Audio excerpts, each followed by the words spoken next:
ये कहानी हमें ले जाती है आज से 20,000 साल पहले के दौर में, जब इंसान छोटे छोटे कबीलों में बंटे थे। कहानी में हमें पुराने जमाने के यूरोपीय लोगों को दिखाया जाता है जो कबीले में रहते हुए एक साथ मिलकर शिकार करते हैं। यहाँ हमें इसी कबीले के सरदार को दिखाया जाता है जिसका नाम था एर्गन। कुछ महीने बाद ठंड का मौसम आने वाला था, इसलिए वो सब सर्दियों का खाना इकट्ठा करने के लिए अपने कबीले वालों के साथ शिकार पर आए हैं और उनके सामने बहुत बड़ी भैंसों का झुंड होता है। सभी लोग रेंगते हुए भैंसों के झुंड के पास पहुंचते हैं। एर्गन जो कबीले का सरदार होता है वो सही मौका देखते ही अटैक करने का इशारा कर देता है। ये सब के सब उन पर हमला कर देते हैं। शिकारियों से बचने के लिए भैंसें उल्टी तरफ भागना शुरू कर देती हैं, जिनमें से एक एक करके कई सारी भैंसें खाई में गिर जाती हैं, लेकिन उनमें से एक भैंसा बच गया था और वो जंगली भैंसा गुस्से में एर्गन के बेटे नोयान की तरफ भागता है। नोयान पहली बार शिकार पर आया था और उसे शिकार से बचने के तरीके मालूम नहीं थे। एर्गन अपने बेटे को रास्ते से हटने के लिए कहता है, लेकिन वो डर जाता है और नोयान उससे भागना शुरू कर देता है। वो जंगली भैंसा तेजी से नोयान की तरफ बढ़ते हुए उसे अपने सींग में उठा लेता है और खाई की तरफ भागना शुरू कर देता है। एर्गन जो उस कबीले का सरदार है वो देखकर अपने बेटे को बचाने के लिए भैंसे पर भाला फेंकता है। भैंसे को भाला लग जाता है, लेकिन घायल होने के बाद भी वो नोयान को नहीं छोड़ता और नोयान को खाई से ऊपर उछाल देता है। और यहाँ से कहानी जाती है फ्लैशबैक में, यानी कि एक हफ्ता पहले, जहाँ पर हम देखते हैं कि कबीले के लोग शिकार की तैयारी कर रहे हैं। वो पत्थरों से अलग अलग तरह के नुकीले हथियार बना रहे थे। ये सिर्फ तैयारी नहीं थी, बल्कि नए लोगों को शिकार में हिस्सा लेने के लिए इस तरह के पत्थर बनाने पड़ते थे। जो सबसे तेज और नुकीला हथियार बनाएगा उसे शिकार के लिए सिलेक्ट कर दिया जाएगा। इस प्रतियोगिता में एर्गन का बेटा नोयान भी पास हो जाता है। उसी रात को नोयान की माँ एर्गन से कहती है, नोयान को अपने साथ शिकार पर मत ले जाओ, वो अभी बच्चा है, मैं उससे बहुत प्यार करती हूँ और उसे खोना नहीं चाहती। एर्गन कहता है, सर्दियाँ आने वाली हैं और साल के इस वक्त में सभी शिकार करने के लिए जाते हैं। अगर हम शिकार पर नहीं गए तो हम सर्दियों में भूख से मर जाएंगे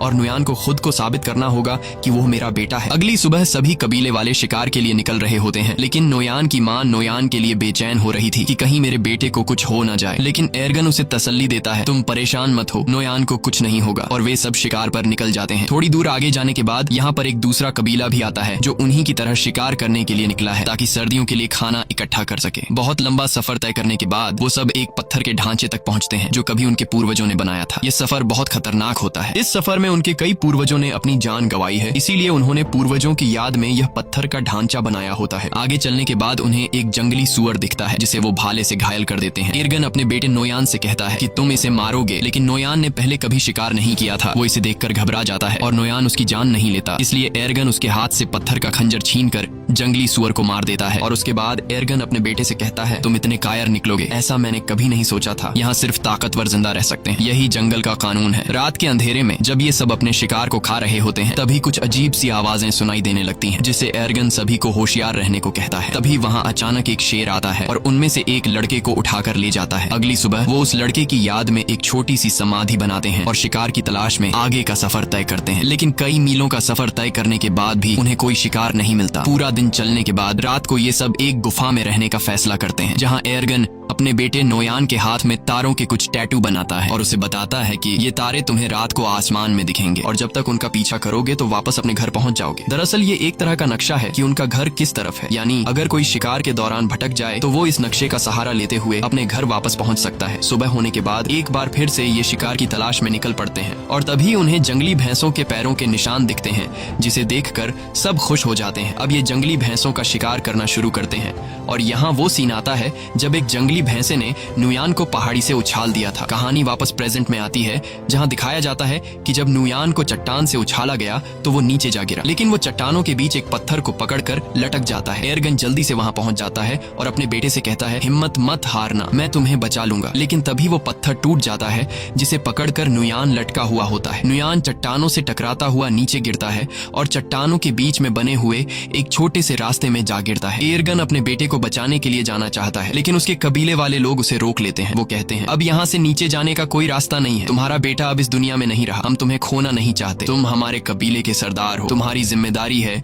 कि तुम हम सब की हिफाजत करो और हमें वापस घर ले चलो। लेकिन एर्गन किसी की भी बात को मानने को तैयार नहीं था। वो पूरी रात उसी चट्टान के किनारे बैठकर अपने बेटे को आवाजें देता रहता है, लेकिन आखिरकार उसे समझ आ जाता है कि अब मेरा बेटा इस दुनिया में नहीं रहा। और अगली सुबह तक जब उसका बेटा नहीं आता तो उसके तमाम साथी नोयान की याद में वहाँ एक छोटा सा पत्थर का समाधि समाधि बना लेते हैं और अपना किया हुआ शिकार लेकर वापस कबीले की तरफ निकल पड़ते हैं। उनके जाने के कुछ देर बाद नुयान के ऊपर एक गिद्ध आकर बैठ जाता है और चोंच मारना शुरू कर देता है, मगर उससे पहले कि वो उसे खाता नुयान की आंख खुल जाती है। वो गिद्ध को नीचे फेंक देता है और उसके बाद वो अपने पिता को आवाज देता है, लेकिन उसे कोई भी जवाब नहीं मिलता। इससे पता चल जाता है कि सभी यहाँ से चले गए और अब उसकी कोई मदद नहीं कर सकता। वो हार नहीं मानता और चट्टान पर चढ़ने की कोशिश करता है, लेकिन वो ज्यादा ऊपर चढ़ नहीं पाता। नीचे बहुत गहरी खाई होती है और शायद किस्मत उसे जीने का एक दूसरा मौका देना चाहती है। कुछ ही देर बाद वहाँ तेज बारिश शुरू हो जाती है और बारिश की वजह से नीचे खाई धीरे धीरे नदी में बदलने लगती है। उसे समझ आ जाती है कि अगर उसे जिंदा रहना है तो उसे नीचे खाई में कूदना होगा। और जब नुयान को अंदाजा होता है कि पानी अब गहरा हो गया है, अगर वो छलांग लगा दे तो उसे कोई चोट नहीं आएगी। इसके बाद वो पानी में कूद जाता है, लेकिन पानी में गिरते ही वो बेहोश हो जाता है। अगले दिन जब उसे होश आता है तो वो खुद को दूसरी जगह में पाता है। ऊंचाई से कूदने पर वो बच तो गया था, लेकिन उसके पैर की हड्डी मुड़ गई थी। फिर वो अपने टूटे हुए पैर को लकड़ियों से बांधता है, जिससे वो चलने के काबिल हो जाता है और फिर वो उस चट्टान के ऊपर पहुंचता है जहां से वो गिरा था। लेकिन वहां पहुंचकर जब वो देखता है कि उनके लोगों ने उसकी समाधि बना दी, जिससे वो रोने लगता है, वो समझ जाता है कि उसके पिता एर्गन और कबीले वालों ने ये यकीन कर लिया था कि नुयान मर चुका है। तभी अचानक उसे आसपास कुछ अजीब आवाजें सुनाई देती हैं और खतरे से बचने के लिए नुयान पेड़ पर चढ़ जाता है, जहां वो पूरी रात एक सूखे पेड़ के ऊपर गुजारता है। अगली सुबह जब वो पानी पीने जाता है तो वो भेड़ियों की एक झुंड को देखता है और वो भेड़िए तेजी से उसकी तरफ बढ़ रहे थे। तभी कुछ भेड़िए उस पर हमला कर देते हैं। नुयान वापस पेड़ की तरफ भागता है, लेकिन एक भेड़िया उसका पांव पकड़ लेता है। नुयान चाकू से उस भेड़िए पे वार करता है,